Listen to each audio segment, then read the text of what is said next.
Hey guys, welcome to Eternal Engineer Solutions. இந்த video பார்த்துட்டு இருக்கிறவங்க நிறைய பேர் வந்து காலேஜ் ஸ்டூடெண்ட்ஸாக இருப்பீங்க. நம்ம எல்லாத்துக்குமே வந்து ஒரு கோல் இருக்கும்.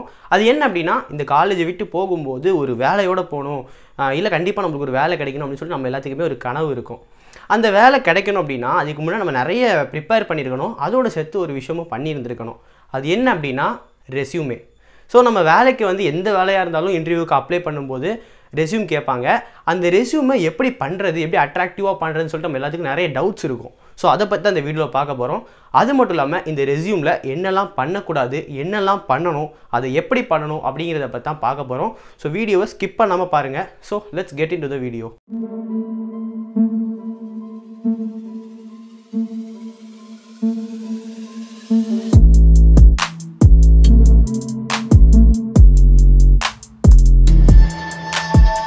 இந்த வீடியோவில் நம்ம 4 விஷயத்தை பற்றி பார்க்க போகிறோம்.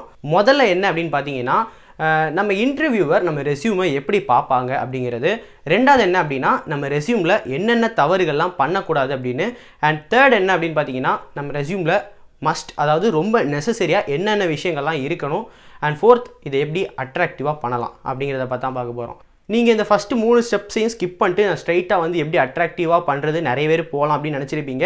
பட் ஸ்கிப் பண்ண வேணாம். நான் ஏன் சொல்கிறேன் அப்படின்னு பார்த்தீங்கன்னா இந்த ஃபஸ்ட்டு 3 ஸ்டெப்ஸை நீங்கள் வந்து கரெக்டாக அண்டர்ஸ்டாண்ட் பண்ணால் தான் இந்த ரெஸ்யூமை எதுக்கு நம்ம பண்ணுறோம், அதோட பர்பஸ் என்ன, அதோட கம்ப்ளீட் மீனிங் என்னன்னு உங்களால் ஈஸியாக புரிஞ்சிக்க முடியும்.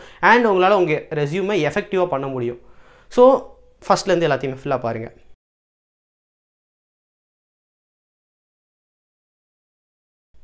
முதல்ல நான் சொன்ன மாதிரி இந்த ரெஸ்யூமை எப்படி வந்து உங்கள் இன்டர்வியூஸ் பார்ப்பாங்க அப்படின்னா உங்களை மாதிரி ஆயிரக்கணக்கான பேர் இந்த வேலைக்கு அப்ளை பண்ணியிருப்பாங்க. ஸோ வந்து அவங்களுக்கு எல்லாத்தையும் ஃபுல்லாக உட்காந்து பார்க்குறதுக்கு டைம் இருக்காது. எப்படி வந்து நம்ம ஒரு ஆன்லைன் ஷாப்பிங்கில் வந்து ஒரு டக்குன்னு ஏதாச்சும் ஒன்று ஆர்டர் பண்ணுவோம்னா டக்குன்னு அப்படியே ஸ்க்ரோல் பண்ணிட்டே போவோம். அதே மாதிரி இப்போ ஏதாச்சும் ஒரு சோஷியல் மீடியாவில் ஸ்க்ரோல் பண்ணிட்டே போவோம். ஏதாவது ஒரு போஸ்ட் உங்களை அட்ராக்ட் பண்ணால் மட்டும்தான் அதை ஸ்டாப் பண்ணி நம்ம பார்ப்போம். அந்த மாதிரி தான் அவங்க நிறைய ரெஸ்யூம்ஸ் டெய்லியும் பார்த்துக்கிட்டே இருப்பாங்க. உங்கள் ரெஸ்யூமோட ஃபஸ்ட் இம்ப்ரெஷனே நல்லா இருந்தால் மட்டும்தான் உங்கள் இன்டர்வியூவருக்கு உங்களை பற்றின ஒரு நல்ல இன்டென்ஷன் வரும். ஸோ நம்ம ரொம்ப முக்கியமான விஷயம் நம்மளோட ரெஸ்யூமோட ப்ரெசன்டேஷன் தான். அந்த யூனிக்கான ப்ரெசன்டேஷன் எப்படி கொடுக்குறது அப்படின்னா கரெக்டான ஒரு ஸ்ட்ரக்சரில் இருக்கணும். கரெக்டான ஸ்ட்ரக்சர் அப்படின்னா அதில் எதெல்லாம் இருக்கணுமோ அது மட்டும் தான் இருக்கணும், எதெல்லாம் இருக்கக்கூடாதோ அதெல்லாம் இருக்கவே கூடாது. அது என்னென்ன இருக்கக்கூடாதுன்னு சொல்லிட்டு 2வது ஸ்டெப்பில் பார்க்கலாம்.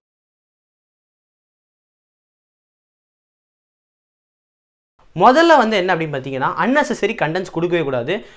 உங்களை பற்றி தேவையில்லாமல் வந்து நான் வந்து அதெல்லாம் பண்ணுவேன் இதெல்லாம் பண்ணுவேன்னு சொல்லிட்டு எக்ஸ்ட்ராவாக நிறைய கண்டென்ட்ஸ் நம்ம கொடுக்கவே கூடாது. எது ரொம்ப முக்கியமோ அது மட்டும்தான் கொடுக்கணும். அதுவும் சின்னதாக 2 லைனில் கொடுக்கணும்.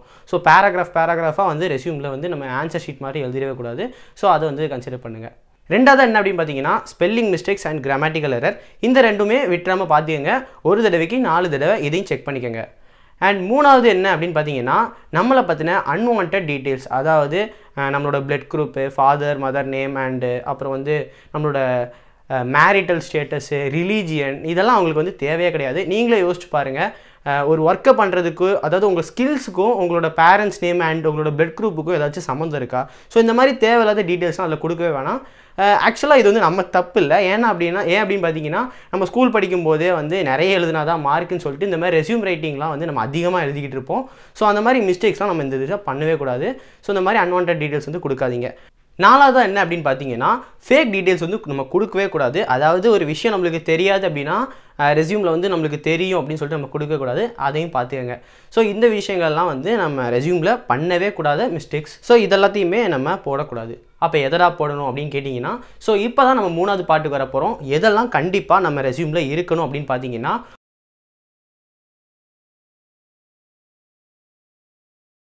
முதல்ல நம்மளோட பேர் இருக்கணும். ஸோ அது ரொம்ப முக்கியம். ரெண்டாவது என்ன அப்படின்னு பார்த்தீங்கன்னா அப்ஜெக்டிவ். அது என்ன அப்ஜெக்டிவ் நம்ம எல்லாத்துக்குமே டவுட் இருக்கும். நம்மளோட கோல் என்ன அப்படிங்கிறத அவங்களுக்கு வந்து சொல்கிறதுக்கு யூஸ் பண்ணுறது தான் இந்த அப்ஜெக்டிவ்.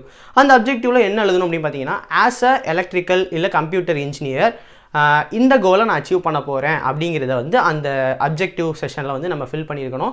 ஸோ அதை வந்து பார்த்துங்க. அண்ட் இது வந்து ரொம்ப யூனிக்கான வேர்ட்ஸால் இருக்குதா அப்படின்னு பார்த்துங்க. அண்ட் 3வது என்ன அப்படின்னு பார்த்தீங்கன்னா நம்மளோட ஏரியா ஆஃப் இன்ட்ரெஸ்ட். இதுலேயுமே உங்களுக்கு எந்த சப்ஜெக்டில் ரொம்ப நாலேஜ் அதிகமாக இருக்குது நீங்கள் ஃபீல் பண்ணுறீங்களோ அந்த சப்ஜெக்ட்ஸை மட்டும் எழுதுங்க. லைக் இப்போ வந்து டேட்டா ஸ்ட்ரக்சர்ஸ் கொடுத்தா தான் வந்து அவங்க நல்லா நினைப்பாங்க நம்மளை பற்றி அப்படின்னு சொல்லிட்டு அந்த இதை கொடுக்காம உங்கள் வேலைக்கு எது ஆப்டான ஒரு இதுவோ அதே நேரத்தில் உங்களுக்கு நல்ல ஸ்ட்ராங்கான ஒரு சப்ஜெக்டோ அதை மட்டும் கொடுங்க. அதில் வந்து ஒரு 3 சப்ஜெக்ட்ஸ் கொடுங்க. சப்போஸ் நீங்கள் வந்து ஒரு நான் ஐடி டிபார்ட்மெண்ட், அதாவது ட்ரிபிள் இசிஇ ஐசி அந்த மாதிரி டிபார்ட்மெண்ட்டாக இருந்தீங்கன்னா நீங்கள் என்ன ஏரியா ஆஃப் இன்ட்ரெஸ்ட் போடலாம் அப்படின்னா உங்களோட கோர் சப்ஜெக்ட்ஸே போடுங்க. அண்ட் 3 சப்ஜெக்ட்ஸில் 2 கோர் போடுங்க அண்ட் 1 வந்து ஐடி சப்ஜெக்ட்ஸ் ஏதாச்சும் போடுங்க. ஸோ இது வந்து ஏரியா ஆஃப் இன்ட்ரெஸ்ட் முடிச்சிருங்க. அண்ட் அடுத்ததாக என்ன பண்ணும் அப்படின்னு பார்த்தீங்கன்னா ப்ராஜெக்ட்ஸ் டன். இந்த ப்ராஜெக்ட் செக்ஷனில் என்ன போடணும் அப்படின்னு பார்த்தீங்கன்னா இந்த 4 வருஷத்தில் நீங்கள் நிறைய ப்ராஜெக்ட்ஸ் பண்ணியிருப்பீங்க. அது முடிச்சதுக்கப்புறம் ஏதாவது ப்ராஜெக்ட் பண்ணிங்கன்னா அதுவுமே போடலாம். அதுக்குள்ளே எப்படி போடணும் அப்படின்னு பார்த்தீங்கன்னா எல்லாமே சேம் டெம்ப்ளேட்டில் இருக்கணும். அதாவது ஒரு இதில் ஐ கம்ப்ளீட்டட் ப்ராஜெக்ட் இல்லை ஐ டன் அ ப்ராஜெக்ட் அப்படின்னு இருக்காமல் ஒரு 4 ப்ராஜெக்ட் பண்ணிங்கன்னா 4க்குமே டன் அ ப்ராஜெக்ட் ஆன் அப்படின்னு சொல்லிட்டு அந்த ப்ராஜெக்டோட நேம் போல்டில் போட்டுருங்க. வித் கோட்ஸ்குள்ளேயும் போட்டுக்கிட்டாலும் ஓகே தான். ஸோ அதை வந்து ஹைலைட் பண்ணி நீங்கள் காமிக்கணும். இந்த மாதிரி எல்லாமே ஐ டன் அ ப்ராஜெக்ட் இல்லை டன் அ ப்ராஜெக்ட் ஆன் அப்படின்னு சொல்லிட்டு எல்லாத்துலேயுமே சேம் பேட்டர்னே யூஸ் பண்ணுங்கள். அண்ட் என்னென்ன ப்ராஜெக்ட்ஸ் பண்ணீங்களோ எல்லாத்தையுமே புல்லட்டின்ஸில் நீங்கள் வந்து அதை மென்ஷன் பண்ணிக்கலாம். அடுத்ததாக வந்து கோ கரிக்குலர் ஆக்டிவிட்டீஸ். இந்த கோ கரிக்குலர் ஆக்டிவிட்டீஸில் நீங்கள் என்னெல்லாம் கொடுக்கணும் அப்படின்னு பார்த்தீங்கன்னா ஏதாச்சும் ப்ராஜெக்ட் காம்படிஷனில் நீங்கள் வந்து வின் பண்ணியிருந்திருக்கலாம், இல்லை ஏதாச்சும் இன்டர்நேஷனல் கான்ஃபரன்ஸ் அட்டன் பண்ணியிருந்திருக்கலாம், இல்லை பேப்பர் ப்ரெசென்ட் பண்ணியிருக்கலாம். இந்த மாதிரி டீட்டெயில்ஸ் எல்லாமே இதுக்குள்ளே கொடுக்கணும். இதுக்குள்ளே எப்படின்னா அந்த பேப்பரோட நேம் அதை வந்து கேப்ஸ் கொடுத்துக்கங்க, கேபிட்டல் லெட்டரில் போல்ட் பண்ணிக்கோங்க. இல்லை கேப்ஸ் கொடுக்காட்டி கூட பரவாயில்ல, பட் ஹைலைட் பண்ணி போல்ட் பண்ணியிருக்கணும். அண்ட் எந்த இயர் அப்படிங்கிறதையும் ஹைலைட் பண்ணுங்கள், எந்த காலேஜ் அப்படிங்கிறதையும் ஹைலைட் பண்ணுங்கள். இதுக்கு நடுவில் வந்து எப்படி கொடுக்கலாம் அப்படின்னு பார்த்தீங்கன்னா ஐ வான இல்லை செக்யூர்ட் ஃபர்ஸ்ட் பிளேஸ் இந்த ப்ராஜெக்ட் காம்படிஷன் நேம்டு அப்படின்னு போட்டு அந்த காம்படிஷன் நேம் அண்ட் இந்த காலேஜோட பேர் போட்டு அதை ஹைலைட் பண்ணிக்கங்க.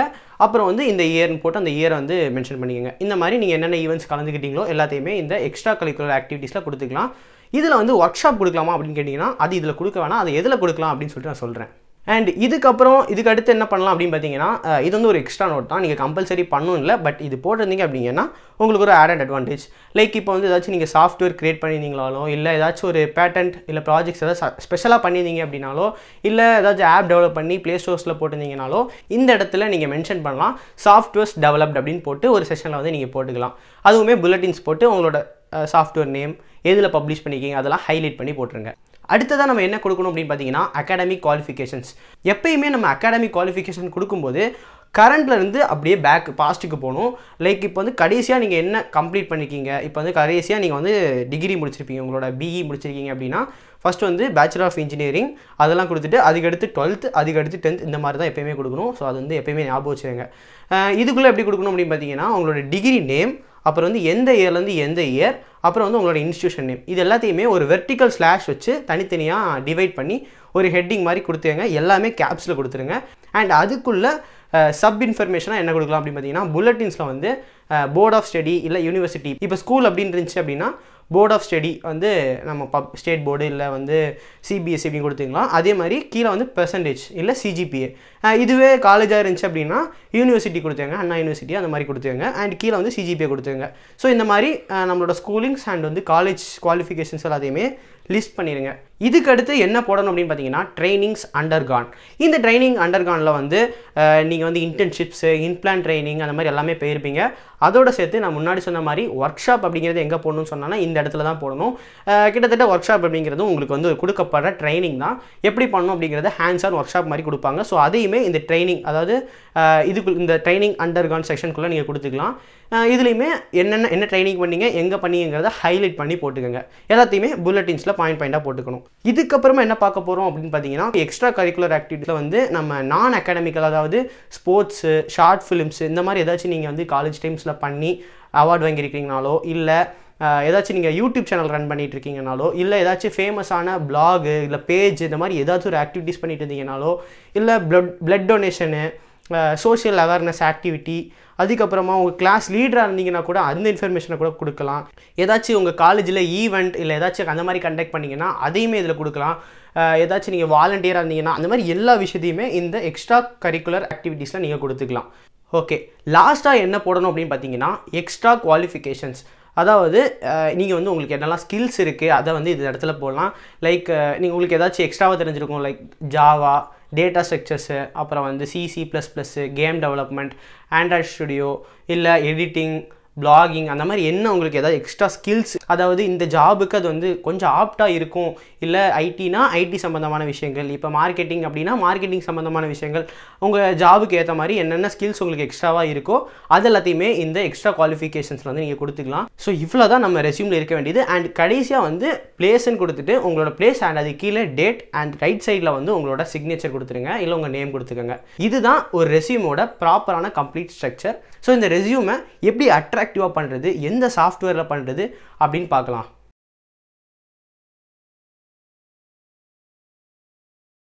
நம்ம ரெஸ்யூம்ஸை எதில் பண்ணலாம் அப்படின்னு பார்த்தீங்கன்னா, கேன்வா அப்படிங்கிற ஒரு ஆன்லைன் டூல் இருக்குது. ஸோ அதில் வந்து நம்ம ரெஸ்யூம்ஸை ரொம்ப அட்ராக்டிவாக பண்ணலாம்.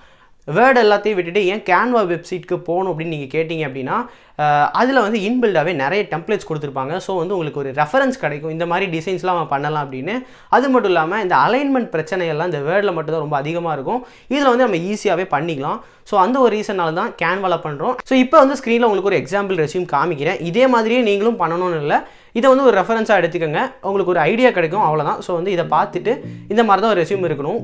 ஸோ வந்து பாருங்கள்.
இப்போ வந்து இந்த ரெஸ்யூமை நீங்கள் பார்த்துட்டு இருப்பீங்க. இந்த மாதிரி தான் உங்களோட ரெஸ்யூமை நீங்கள் பண்ணணும். அண்ட் இந்த வீடியோ உங்களுக்கு பிடிச்சிருந்துச்சு அப்படின்னா லைக் பண்ணுங்கள். அண்ட் உங்களோட ஃப்ரெண்ட்ஸ் யாராச்சும் பிளேஸ்மெண்ட்ஸ் அட்டெண்ட் பண்ணுறாங்க, ரெஸ்யூம் எப்படி பண்ணணும்னு உங்களுக்கு சொல்லணும்னு நினச்சிங்கன்னா இந்த வீடியோ ஷேர் பண்ணி சொல்லுங்கள். அண்ட் உங்களுக்கு வந்து இந்த வீடியோ வந்து ஏதாச்சும் டவுட்ஸ் இல்லை இதில் எப்படி பண்ணணும்னு ஏதாவது டவுட் இருந்துச்சுன்னா மறக்காமல் கமெண்ட் செக்ஷனில் லீவ் பண்ணுங்கள். இந்த மாதிரி நிறைய வீடியோஸ் வேணும் அப்படின்னா மறக்காமல் எட்டர்னல் சொல்யூஷன்ஸ்க்கு சப்ஸ்கிரைப் பண்ணுங்கள். See you in the next video guys. அது வரைக்கும் டாடா பாய்.